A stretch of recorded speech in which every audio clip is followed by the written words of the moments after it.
Assalamualaikum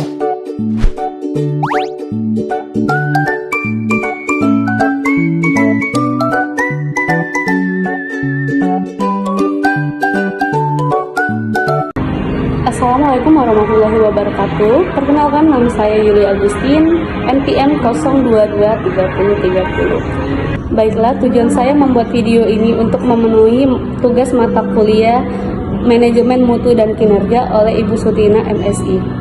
Pada video kali ini, saya akan menjelaskan value for money dengan kasus permasalahan distribusi gas LPG 3 kilo bersubsidi di Indonesia. Input: penggunaan LPG 3 kilo meluas hingga ke golongan masyarakat mampu dan pelaku usaha besar yang secara finansial tidak berhak menerima subsidi. Data relevan.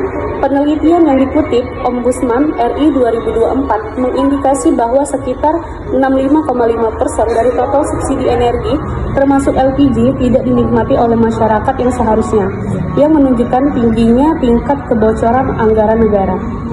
Proses kelangkaan sering terjadi di beberapa wilayah yang membuka peluang bagi pengecer untuk menjual jauh di atas harga eceran tertinggi atau HET yang ditetapkan pemerintah daerah atau Pemda.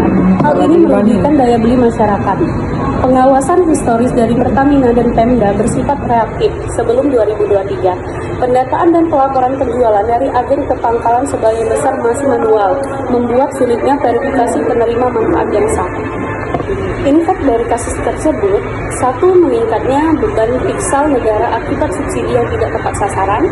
2. Menurunnya kepercayaan masyarakat terhadap kebijakan subsidi karena kelangkaan, harga mahal, dan indikasi penyimpangan.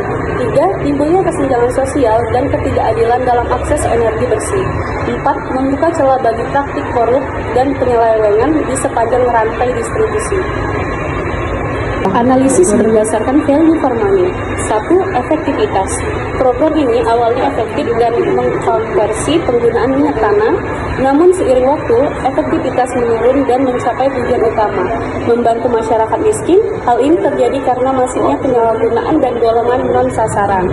Upaya pemerintah untuk meningkatkan efektivitas kini difokuskan pada sistem subsidi tepat berbasis NIK atau KTP yang mewajibkan pencatatan setiap pembelian di pangkalan dan memadankan data dengan basis data kesejahteraan untuk memastikan subsidi benar-benar sampai ke kelompok target.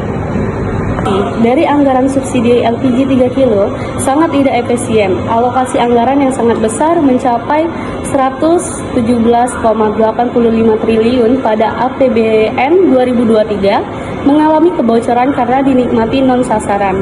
Angka kebocoran yang diperkirakan 65,5% menunjukkan bahwa dana negara terbuang sia-sia.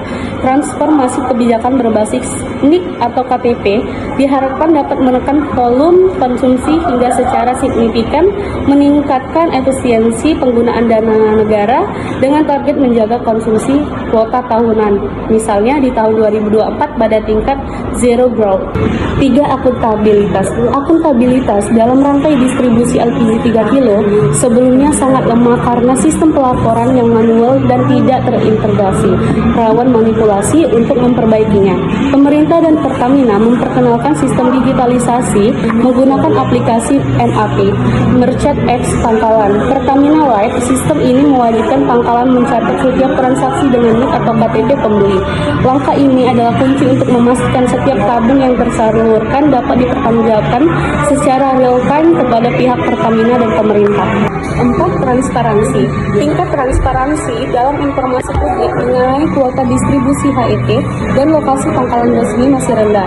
Hal ini memicu spekulasi dan ketidakpercayaan meskipun upaya digitalisasi meningkat.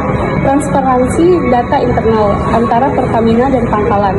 Masih diperlukan peningkatan transparansi eksternal melalui sosialisasi HET dan daftar pangkalan resmi secara masif dan mudah diakses oleh masyarakat umum.